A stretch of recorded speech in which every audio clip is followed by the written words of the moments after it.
Welcome to Lead Quick Videos. In this series, we'll be talking about Political Parties Readiness Index.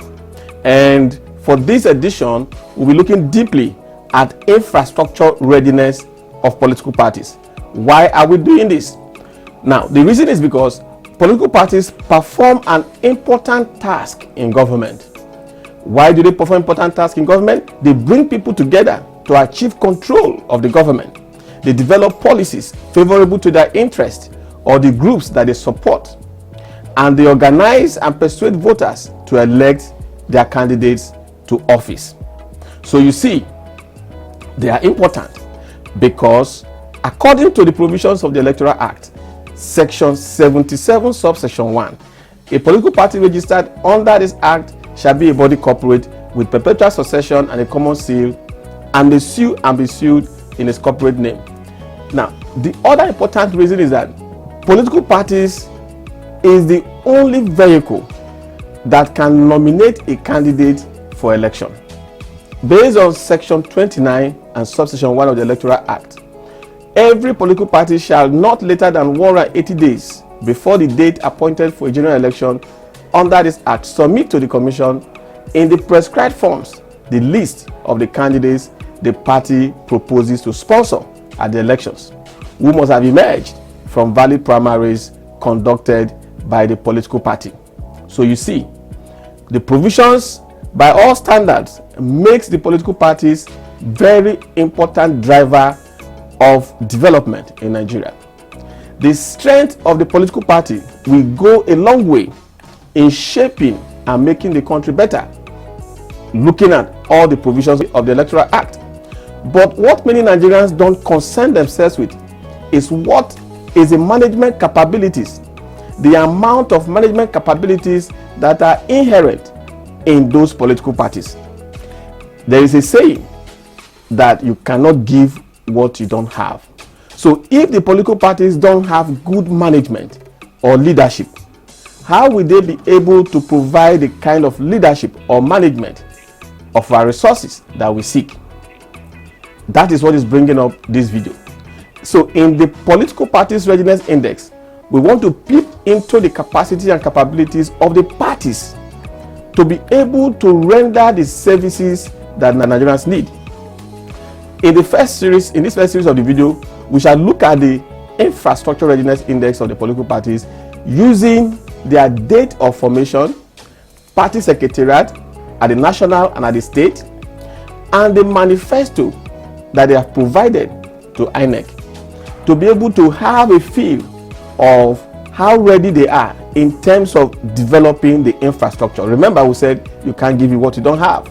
So if the political party don't have a good infrastructure policy, if they are not having a good readiness index in terms of infrastructure, then it might be difficult for them to be able to pressure or influence whoever they are nominating as a candidate for president or for governor or for national assembly or for state of assembly to develop and invest in infrastructure. So let us begin with the APC, the All Progressive Congress. Let's start with the date of formation. The All Progressive Congress was formed in February 2013. The party is a result of a merger of Nigeria's three biggest opposition parties: the Action Congress of Nigeria, the ACN, the Congress for Progressive Change, CPC, and the All Nigeria People's Party, ANPP, and as well a faction of the All Progressive Grand Alliance, APGA, and the New PDP, a faction of the ruling People's Democratic Party then, when they were formed. So for being in existence for the period of 9 years as a political party, the Political Parties Readiness Index scores APC 15%. 15% out of 25%, because for each of these index, we have 4 index that we're using. Each of these index carries 25%. So let us look at their national secretariat, because the national secretariat index also carries 25%. Now, the more you are able to build and own your national secretariat, the more marks you'll be rewarded. So what does APC National Secretariat tells us? Now, the APC Secretariat, which is now known as Buhari House, though it was initially a rented apartment, the administration of Chief John Odije Oyegu took steps as chairman of the party to purchase the secretariat. So today, the secretariat, the National Secretariat of APC, is owned by the party.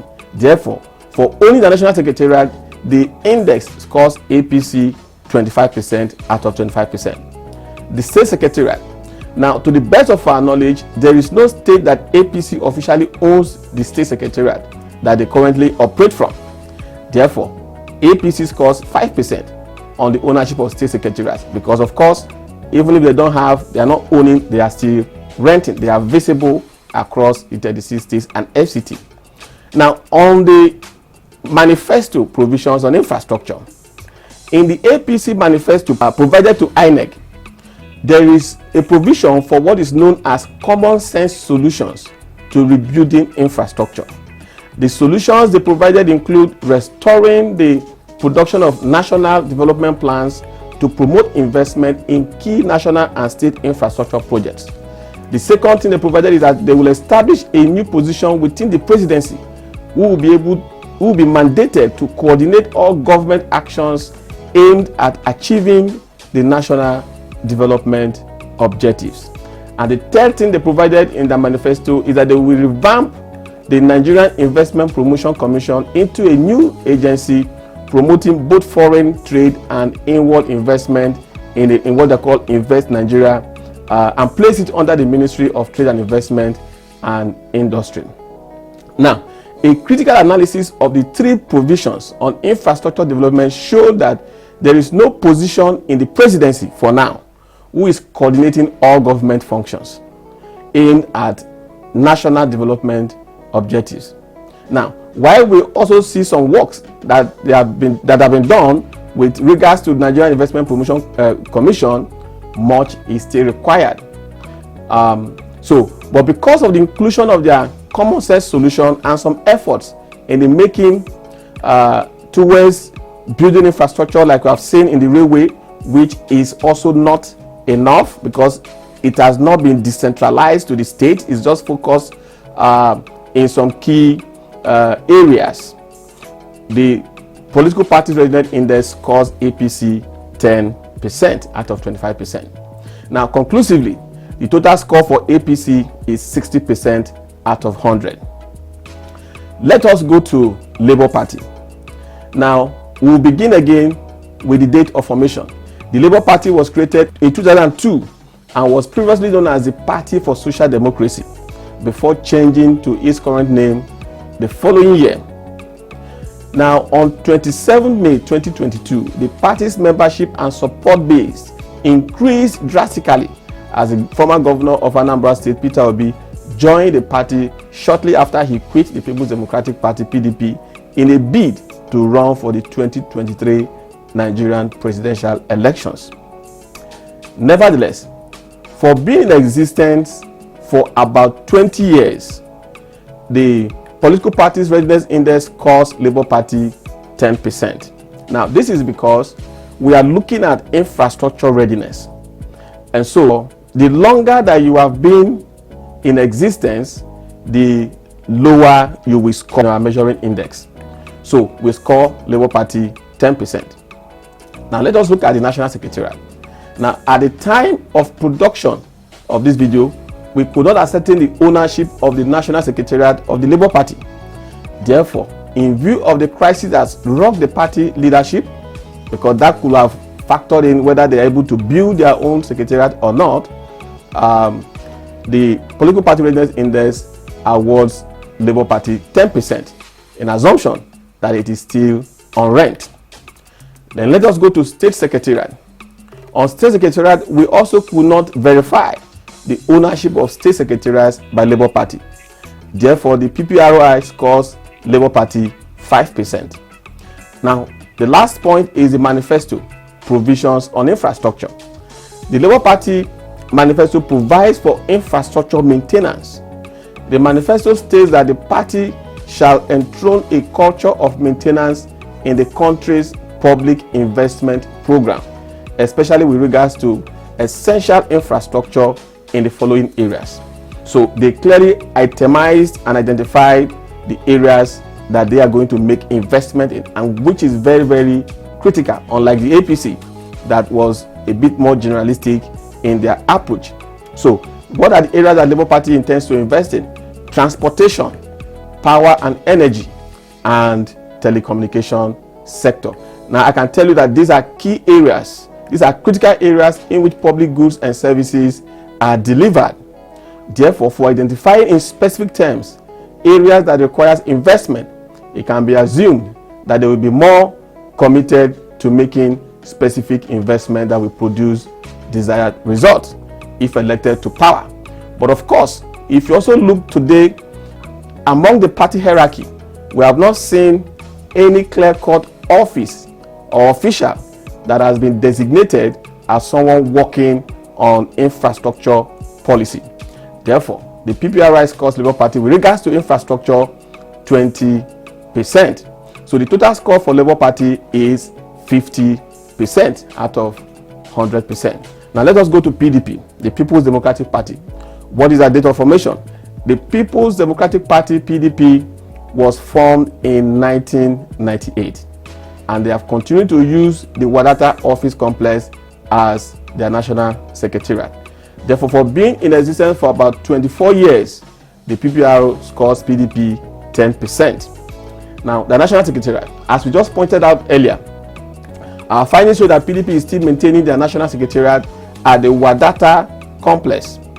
And for still maintaining the name Wadata, unlike the APC that have changed their name to Buhari House, the name of the secretariat to Buhari House, we can safely conclude that PDP is still using a rented office apartment as their national secretariat. Therefore, for their inability to build a befitting office complex for over 20 years, the PPRO scores PDP 10%. State secretariat. It can be argued that if PDP cannot build an office complex for the national secretariat for over 20 years, they are not also able to build any for the state secretariat. Therefore, on the issue of ownership of state secretariat office complex, the PPRO scores PDP 5%. Then the manifesto provisions on infrastructure, which is the last indices we are using to measure their readiness. The PDP manifesto provided for infrastructure development. The document recognized the infrastructure needs across all sectors of the economy and that they are central to economic development.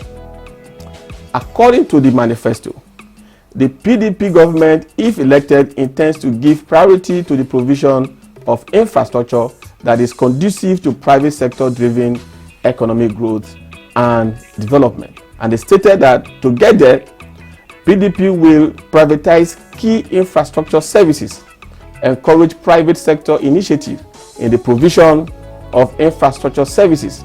They will also target intervention in the provision of infrastructure to critical areas of need. And they will also mainstream maintenance culture for all infrastructure facilities.